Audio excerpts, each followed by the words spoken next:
Hey everyone, and welcome back to another video. So recently I've been watching a lot of Kassadin VODs because I want to make a Kassadin guide, and also it's a champion that I think I need to get better at before I make a Kassadin guide.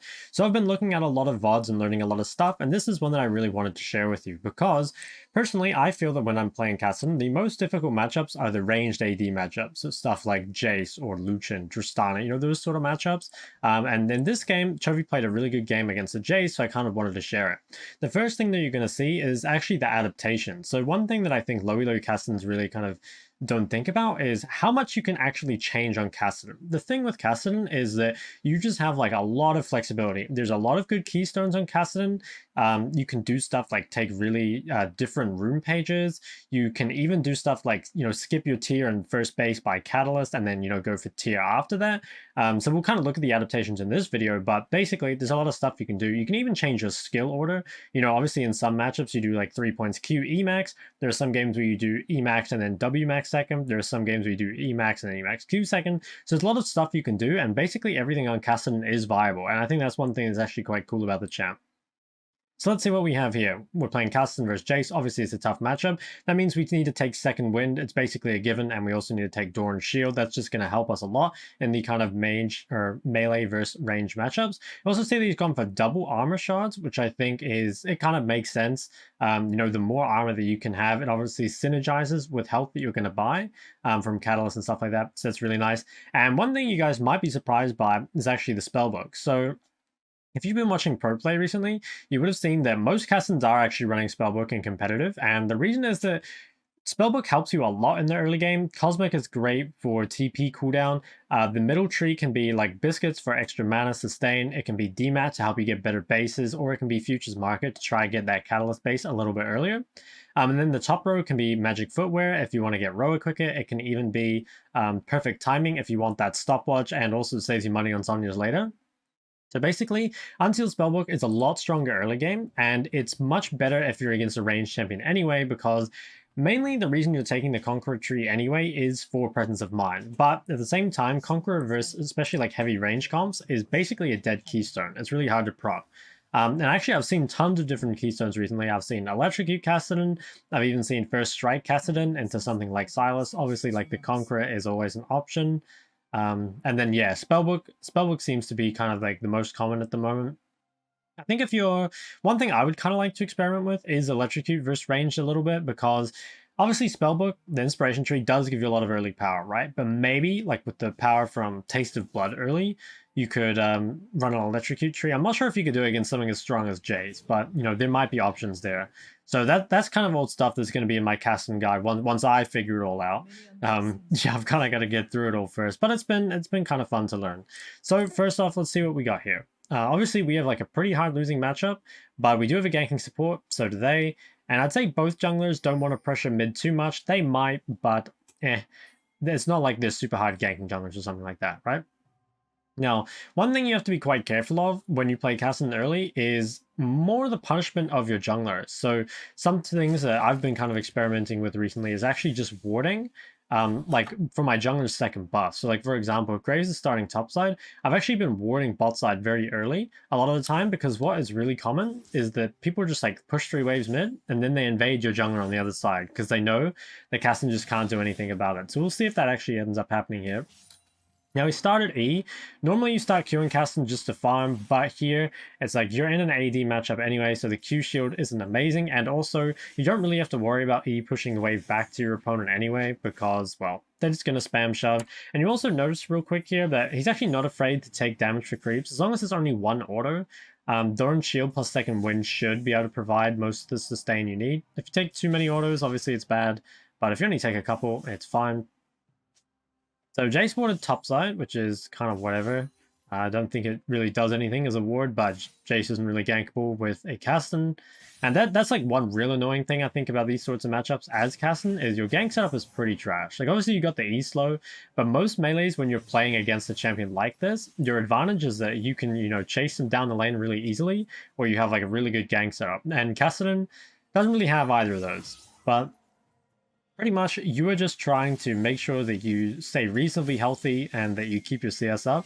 You definitely do want to think about like what their jungler is for how much HP you trade for creeps. So like if you're a Versanol Ace, you know, a champ or a Rek'Sai, those champs are really good at diving. You have to be very careful how low on HP you get because there's a fair amount of there's a fairly high chance you get dived. But if you're against something like a Rumble that is probably not going to look to gank mid, at least like not tower dive, then you can afford to trade like a bit more HP, and it's probably not too big a deal. Actually, see how tanky he is in these trades with the double armor. Does feel pretty nice. You really also want to make sure that the wave just like never goes out to your opponent. So he dematted that creep, and I honestly think he just did it because he was gonna miss it otherwise. I'm not totally sure though. I think that's the reason. So putting points in E here, yeah, okay. So I think he's just dematting the ones he's gonna miss, which feels like not the best kind of usage of demat, but hey, it's one usage.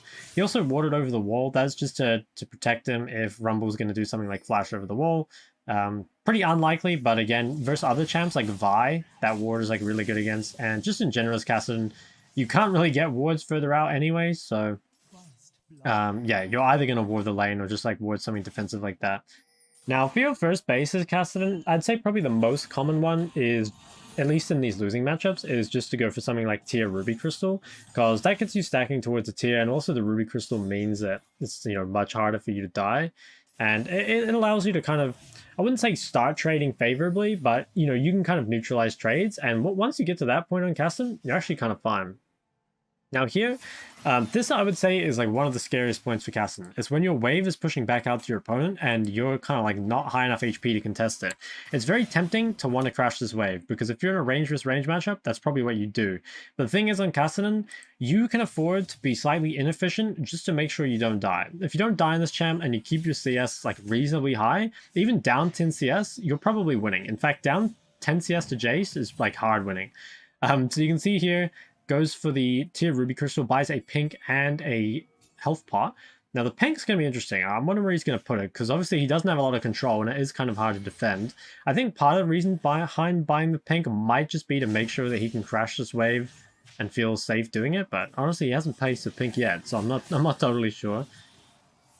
One other advantage about if you can base early like this before your opponent matches is you might actually be able to crash this frozen wave. It's really scary right now if the enemy jungler does come mid, and if they do, you kind of just have to give up CS, and there's honestly not a whole lot you can do about it, but like at the end of the day, that's your punishment for blind picking Kassadin, right?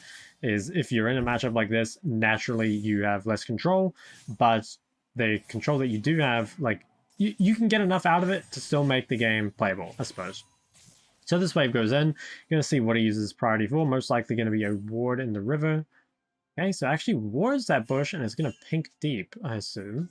Interesting. Okay, so that's... I'm actually not too sure why he did that. I'll speculate. So normally you pink this bush and you put the ward deeper in. And that's because you kind of use the pink to protect the river and like give you permission to move the wards up. But here he did the other way around. And I think the reason he did it is because he knows he can't defend the pink anyway. So instead he's going to place it in a place where it might not be found, rather than a place that actually like provides more control. So obviously I don't know what he's thinking 100%, but that would be my speculation. And that's actually really interesting. Not something I've thought about before. So it's kind of like a cool little optimization if that is what he thought. Okay, this is, yeah, kind of bad. So, what's his name? Jace TP's back to lane and has like a pretty strong item. This is another kind of scary point in the lane for Kassadin where you don't quite have Catalyst yet and your opponent's got like their first base. Now, he's lucky here that Jace doesn't have like Dirk or anything, because that is going to make the trades, again, like just not quite as devastating. He does have the Spellbook though, and as I did a video on Spellbook recently, and one of the main advantages of Spellbook is that you get a combat summoner at level 6. And that's going to mean that you can kind of bridge this gap. If you guys ever watched my Zeka laning phase guide, you know that in these melee versus range matchups, bridging the kind of hard part of the lane with like Honey Fruit or like ulting ways or combat sums, you know, just some way to get through this like tough part of the lane is really, really useful. And so this game, his bridge is going to be the summoner spell. He's going to have heal. So kind of stuck on the tower. There's not a whole lot you can do here. Although what you should try and do is you want to make sure, not always, but if possible, you really need to be hitting your opponent with E. And I know that sounds like kind of obvious, but I see a lot of Kassadins, right, who are like fully maxing E, and then what they're doing is they're just last hitting with E. And the thing is, if you last hit with the ability that you're putting all your points in, you just don't really have threat on your opponent. So if you're maxing Q on Kassadin, you kind of just spam it on your opponent, and then you CS with E or whatever, right? But if you're maxing E, it's kind of the other way around. You try and CS with Q and W, and then you always try and either, you know, E your opponent and get the creep at the same time, or in this case, he's just saving E for the slow and the gank. So yeah, be really careful with that. If you are maxing E and then you just like use it to farm creeps, you're gonna have like no threat on your opponent at all. Obviously, you can use it for like wave clear like you do here, but yeah, be really careful with that cooldown, because especially after the nerf, it is reasonably long now. So definitely something you got to think about. Now, after you get your first kill as Kassadin, you're actually in a really good spot. So you got Catalyst, Amp Tome, Tears stacking up. I would say now that even though Jace has the Dirk, I'm not sure if you like hard win trades or anything, but I think you have like a pretty good shot here. And another, I guess, big mistake that I see from a lot of Kassadins is they actually play too passive once they reach this point. So in a lot of matchups, once you get to this point as Kassadin, you're actually strong enough just to fight your opponent. People really underestimate how broken a what's it called, a component that Catalyst is. Catalyst is just an absurdly broken component. It basically just gives you infinite sustain, and you can afford to take trades that even aren't necessarily in your favor or shouldn't be. So yeah, don't sleep on Catalyst. Now, actually putting points in Q second here, I think the reason is that the enemy does have like, the two enemy carries are both ranged. So we go to like Tristana, Jace. I suppose there's a Jax, but he might be more in the side lane. Again, I'll show it in my Kassadin guide when I get around to doing it and when I feel a bit more comfortable in the champ. But there is so much variation in terms of the skill order. You know, you'll see E max and then W max against lots of melees, especially if you have Conqueror. You'll see 3 points Q, E max, and then finish off Q. You'll see 3 points Q, E max, and then ignore Q and just max W. So there's a lot of different stuff you can do. And the kind of nice thing about Kassadin is all your skills are good. So even if you end up putting points in the wrong one, honestly, it's kind of fine. Okay, so going to clear out this wave. What will we do here? I think at this point, whenever he uses cooldowns like that, you can probably look to like poke with E. Yeah, I think that's good. So that was really good abuse of the cooldown. I think a trade like this honestly is in Kassadin's favor, because Kassadin does have quite a lot more sustain. So yeah, I'd say that's quite good. And again, just like paying a lot of attention to the enemy's like key cooldowns. So like right here, Jace uses his combo. Okay, now it's like cooldown advantage, item advantage, and level advantage, given the level 8 versus level 7. So the trade manages to go, like, I'd say relatively in his favor, given that he has the sustain as well, which is pretty good, considering you're a Kassadin versus Jace. You know, normally in these types of matchups, you are kind of expecting to not get blasted, but it's not going to go well. And the game is completely different if you can have pressure over your lane and if you can win the side lane as Kassadin, because a lot of people just think like Kassadin hits 16 and then he automatically wins the game. And the thing is, if Kassadin hits 16 and the rest of the map is like even, yeah, the game is probably over.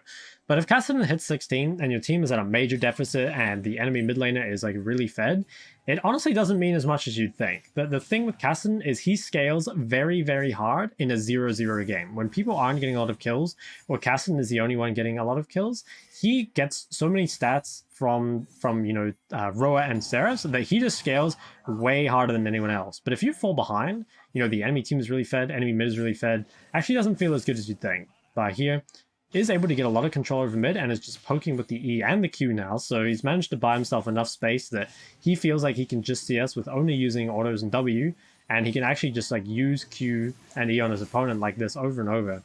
And as you can see, like Jace kind of runs out of mana before Kassadin runs out of HP, so that obviously feels really damn good. Now, this is going to go for the base here. Does have the Rod of Ages and instantly TP back. I think that's pretty normal in Kassadin. Normally, as soon as you get Roa, you just TP back because it's such a huge spike and you want to get it stacking as quick as possible. Once you get to that point, and also once you hit 11 minutes, and if you are running Spellbook and you get your second summoner, so here he has Ignite, it's a really good time to start looking to fight because you're, well, especially once you get level 11 as well. Obviously, he's still a bit away here, but this is like, you're pretty spiked at this point. You can definitely, you're not at like that 1v9 machine level yet, but you're just definitely strong enough to fight dragons, fight skirmishes, and feel good about it. Especially a Kassadin with Ignite at this point. Ooh, actually Jace misses the combo, and I think will probably die here. Oh, it's a jungle diff, it looks like. Is he going to make it out? Okay. So even with the jungler there, actually manages to pick up the kill, and I'm like 99% sure he would have won that 1v1 if you know Rumble wasn't there. So you can see already the fact that you're like a level 10 Kassadin and you're able to 1v1 a Jace, that feels really damn good, right? And also another thing is pay attention to kind of like how Conqueror would have been here. So if you imagine like a lot, Conqueror would probably be stacked now, but you don't really have like much else you can do with it. You know, you get like an E off, maybe like 2 autos, and then you're kind of disengaging. So Conqueror is really, really good late game. And also like Presence of Mind is really nice, but a lot of the time, especially for the first like 20 minutes, stuff like Electrocute, First Strike, Spellbook are all going to provide a lot more value. So if you don't want to think about it, yeah, you can just take Conqueror and scale, and like that's absolutely fine. But just be aware that there is quite a lot of rune optimization on the Kassadin. And I really personally like having like a bit of a stronger early game. I still think I'd take Conqueror versus most melees, or maybe First Strike, but I think Spellbook versus ranged feels really, really good because it's just so hard to stack Conqueror versus ranged anyway, and having the stronger early game makes just such a big difference. Now, another thing you'll see here is that he's actually gone tier 2 boots before he's finished the Seraph. So I actually think it's sort of controversial. Like if you watch pro play, there's a lot of Kassadins that won't finish their magical boots or whatever until after Seraphs. There are some that even finish it before Rod of Ages. Like I actually remember Faker finishing tier 2 boots. I think it was Mercs, like before he'd finished Rod of Ages. Personally, I think that tier 2 boots in between Rod of Ages and Seraphs is probably the best. I think that stuff like Sorks are such a big spike that it's worth picking up, even if it delays your Seraphs quite a lot, because this is the kind of point of the game that you want to start fighting and you want to start snowballing. I am not really a fan of boots before Roa, and I think you only really buy tier 2 boots before Roa if you really can't play the game without them. So yeah, I'd probably like try avoid it. You can see here, like, already kind of scaled to the point where he's strong enough to kind of just, like, tank his opponents. This is a really important point to reach on Kassadin, because if you go in and get bursted, like, a lot of people think Kassadin's just, like, this burst champ, because, you know, he'll stack his R all the way up, and then he'll just, like, R flash in and just, like, kind of kill everyone, right? But until you get to that point when you're really fed, you have to get quite a few rotations off with Kassadin. It's very rare that you actually just, like, one-shot someone. So if you are too weak and you go in and just get bursted, it feels really, really bad.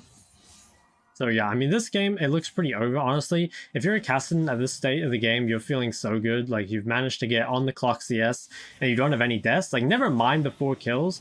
If you're, like, you know, 14 minutes in, you're 0-0 as Kassadin, you know, 0 kills, 0 deaths, and you've got on the clock CS, like, you're doing a good job. And anything else you get that is just, it's a bonus if you can get anything else beyond that, you know? Now, admittedly, Conqueror would be pretty damn good in a situation like this, where the presence of mind would really be nice. But at the same time, this is like, you know, we're 14 minutes in the game, and this is maybe the first time where Conqueror would be extremely valuable. That's quite a lot of time to play without, I don't want to say without an effective keystone, but with a keystone that's weaker than something else. So yeah, I'm a big fan of Spellbook versus range. And if you go on like Games of Legends, or if you go just to like, you know, Chovy, Faker, Match History, you'll see that the majority of Kassadin games right now are Spellbook. Spellbook Resolve is the most common. Hey, guess the Ghost. Ghost feels insane on Kassadin, by the way. It's just, you're able to stick on basically anyone, and yeah, I mean, there's no escape. This is another, I think, really crucial point on Kassadin, is if you can win the side lane or not. The thing is, in the mid game, Kassadin offers very little in terms of pressure outside of team fights, other than the side lane. If you think of other champs, like let's say Zoe or LeBlanc or something, a lot of the time you can make picks, right? Or if you're playing some kind of poke champion, maybe like a Varus or something, you can kind of poke on the mid wave. But Kassadin, he has no CC and he can't really poke. So the only thing Kassadin can provide is pressure on the side lane, outside of like actual objective fights, right? So if you are weaker in the side lane, like if you've fallen really far behind, you just don't have pressure at all. And like if you don't have pressure in the early game and you don't have pressure in the mid game, then it feels really, really bad. And I see a lot of Kassadins do that, where it feels like they're just kind of, I don't want to say useless, but just like very low agency for the entire game, and that you really, really don't want to be that, because when you're playing Kassadin, a lot of the time the punishment for playing Kassadin is actually punishment on your team. It's like your jungler falls behind, your AD falls behind from getting 4-man, but it's not often that Kassadin should fall behind. Normally Kassadin should be ahead, or like at least even, and his team should be the ones that suffer, and then Kassadin kind of like carries. But if you fall behind on Kassadin, it's really, really bad. You lose like a lot of impact. You're going to have a really hard time actually being the threat that your team needs in order to get them back in the game. So yeah, I mean, it's not, I guess, great advice to tell you like just don't fall behind, but the reality is it's very important on Kassadin. So here, going for the Zhonya's third, it makes a lot of sense. There's a lot of strong AD threats on the other team. And also, I think going a defensive item third on Kassadin is actually quite good, because you've got all this health to synergize defensive stats with. And also, you've got so much damage already. So I think like third item, Frozen Heart is good, Zhonya is good, even Banshees or something is good. And then, like, yeah, after that, you can kind of go for the normal, like, Void and Rabadons. And I think it makes team fighting a lot easier in general. If you are, like, quite a bit tankier, it feels like you don't need to quite be so, I guess, I want to say, like, restrained almost. You know, like, if you're really squishy, sure, you do a lot of damage, but you do have to wait for all their cooldowns to use. You have to be quite meticulous, I suppose, in the way you play it. If you get tanky and you're fed, you can kind of just ult head first in the enemy team, and it takes a lot of the skill out of it, honestly, which is kind of a good thing. I think if there's ever a time where you can just like be like you know, you can just like take your brain out of the situation and be like most of the way there anyway, you know, like, is going that extra AP really worth it? On a lot of champions it is. Like, I'd say on most mages it is, but I think on Kassadin it's probably not, because, you know, most mages can just avoid damage purely through skill. But the problem with Kassadin is, you know, obviously, again, it's easier to just be tanky, but there's still a lot of skill involved with playing like a tank Kassadin, or not tank Kassadin, like an off-tank Kassadin, because at the end of the day, some damage is unavoidable for a melee champion. It's pretty much just the reality. So yeah, pressuring all the way up to the tier 2 tower here, which feels pretty good. Oh, this is actually the classic, by the way. I've done this before. You know, ult in, see someone's there, instantly flash out. I remember one time I was playing, I think it was a scrim, and my AD carry was playing Tristana, and he like jumps in, realizes it's a bad jump, and instantly flashes back out. I don't know why, but that reminded me of it. So yeah, you should be careful of that when you're pressuring the side lane. Obviously, there will be people trying to kill the Kassadin. Whenever you're playing Kassadin, you're pretty much, there's a target on your back the whole game, you know? So you've got to be aware of that pretty much all times. Does get his base cancel, but I think it's kind of chill. Should still be able to get out here. As long as you keep your stacks reasonably low when you're side laning, that way you have enough like escapes. It's actually fine. Like, be careful how much mana you use when you're side laning, because you really don't want to be caught too far up without the mana to actually get away. So here goes for a TP flank. Flanks on Kassadin are very, very strong. There's not much you can do against a flank Kassadin if you don't know where he's coming from. If you TP in vision, it's a bit different, right? But yeah, if you can try find flanks before team fights start, that's very, very valuable. It's way harder to deal with flanking champs in general if you, well, don't know where they are. And it makes positioning quite complicated for the enemy AD carry. It can definitely kind of introduce like more potential for mistakes. Now it gets the Roa upgrade here, and you can see is level 15 compared to like jungler's level 11, AD's level 11, and the enemy Jace is level 12, and so is Jack. So really, really far ahead in terms of levels here. And yeah, I mean, just the base stats from levels can carry quite a lot. Now, here's something you guys always ask me about. What happens if a fight breaks out on the other side of the map and it's like not really, there's not much you can do about it. You know, you don't have TP and it's too far away. In that situation, you pretty much just pressure the other side as much as you can, because there's no chance you can get to this fight in time. Is he actually going to try? No, okay, I was going to say, like, there's no way, right?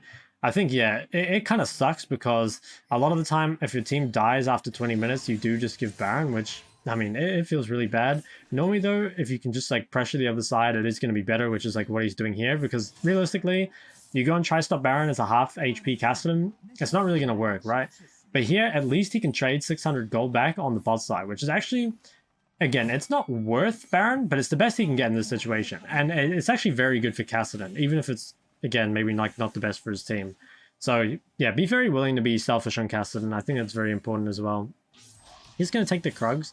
Yeah, Kassadin's pretty good at taking camps as well, because you got tons of mana and you got tons of sustain. So taking enemy camps obviously is just like really valuable whenever you can get them. This is going to go for the base and has a Zhonya, so almost 16 and has 3 items. Going to be insanely strong here. So definitely this is going to be a good fight, I can just tell. Again, all cooldowns have been used here, I'm pretty sure. So let's see.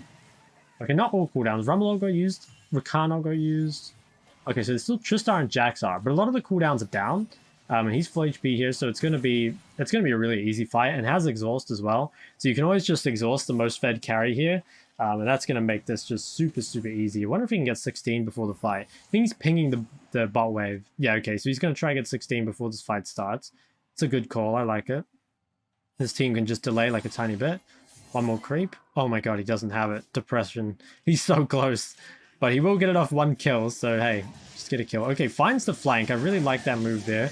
Yeah, he finds Rumble off on the side with no CC to protect him. Hits 16 mid-fight. Exhausts the Tristana, which is the main damage to him. And then just kind of like goes in and cleans everything up. I mean, yeah, that's pretty disgusting now that he's this fed. So I think that's like pretty much going to be the game. I mean, we'll just skip through and see if there's anything else. But that kind of looks like it's going to be it. Okay, so maybe going to reset one more time, or the team's actually going to come out and die. Dude, just looking at their comp, like they have Kassadin and Cassante. Can this team lose? Can they really? I don't think they can. Dante is so broken. I hate that champ. Alright. I mean, yeah, this game is pretty over. So I think that's going to be pretty much it for this video. I am planning on making a Kassadin guide, but I do need to, I think, watch some more VODs and play a few more games on him first, because I don't quite feel comfortable on the champ, but I think my understanding on him is improving quite a bit. So if you guys did like this video, go ahead and like and subscribe, and I'll see you guys next time.